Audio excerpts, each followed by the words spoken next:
Okay, this is swimming pool equipment. Filter's running about 12, 15 psi.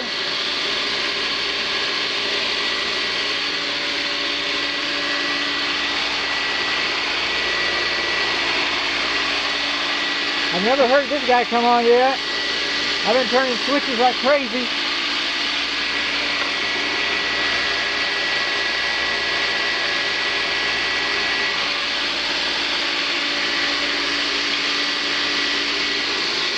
He's right up to this switch. This switch is on.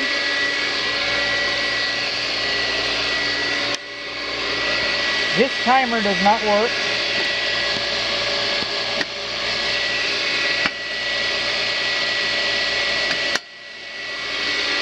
I just know that we got a weather sensor.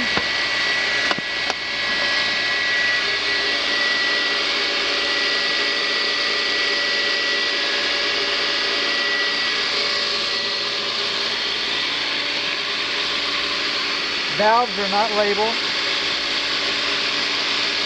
Pumps are floating. Floating pumps. Vents.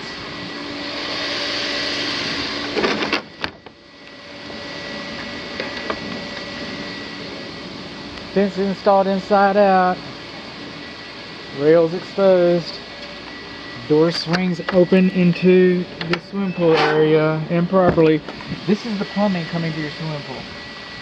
So if you have to redo the plumbing, you got to go through your driveway. If you redo your driveway, you got to go through the plumbing.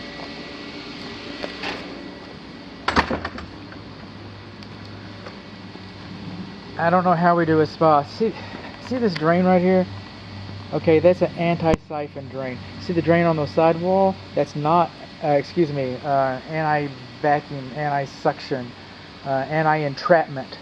Okay, that's a safety drain. The one on the side, you got two drains. One, they're too close. Two, that one is not. That one is not. Okay. We got spalling, and the surface of our swimming pool is peeling up.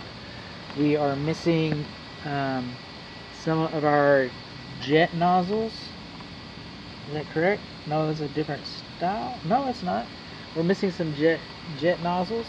Earlier, I was seeing air bubbles coming out of some of these jet nozzles. Okay. We got mottling. Our pool surface drain grate is broken here. The bars on our apron, okay, the drainage bars, these little gutters, they're all broken and cracked up. And if we follow this around, let's follow the pool around here for a little bit. You see the edge? You get along the edge, the coping tiles. Get along the coping tiles. Ooh, look at that gap. Look at that gap. Look at that gap. Oh my God, look at that gap. Look at that gap. Man, that is a giant gap.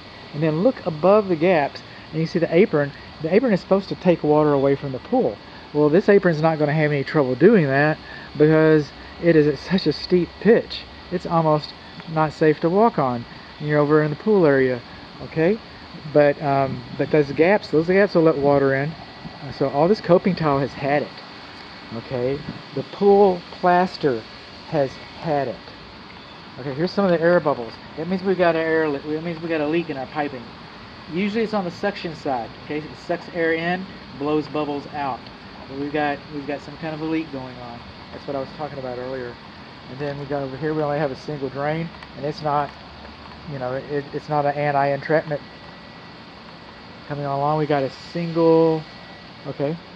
These plastic skimmer covers, they're supposed to come off every once in a while. Excuse me, you're supposed to replace them every 3 years.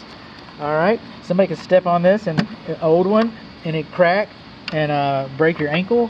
And then we got a homeowner's insurance policy thing coming in. So, yeah, you're supposed to replace those every once in a while. And then we'll come on around. And look at the surface of that. And look at that single drain. And then we're all on here in the skimmer. We got some spring on our diving board. I recommend that you remove the diving board. Why do you do that? I would keep it, but I gotta tell you, this is an old pool. Look how deep this thing is. I bet this thing is 7-8 feet deep. But what happens is the design of the pool, as we get to shallow water eventually, the arc of a dive, okay, usually it's about 5 times a year.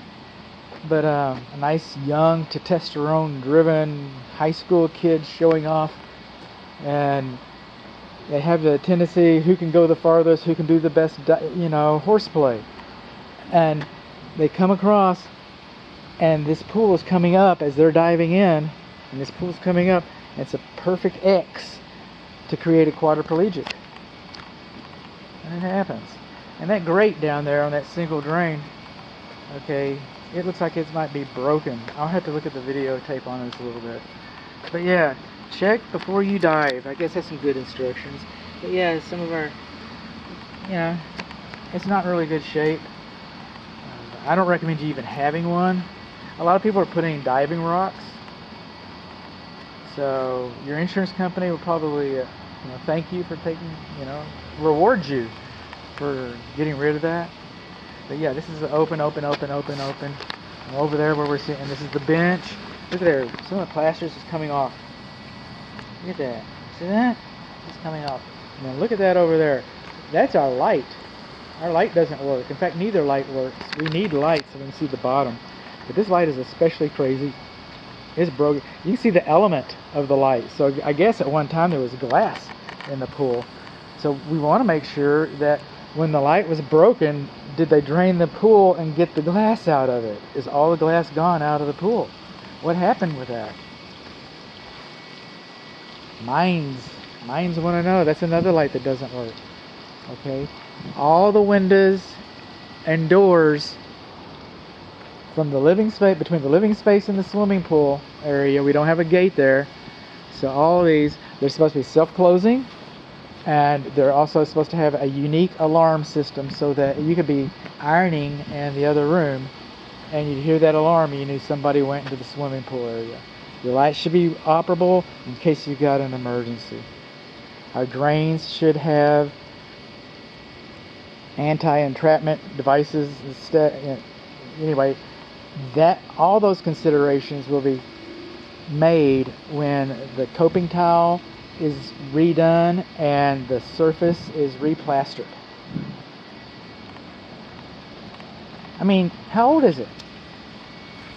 Okay, how old is it? Because plaster surfaces last about 12 years.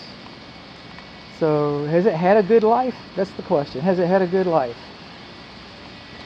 And then here to here to here, I'll think of something.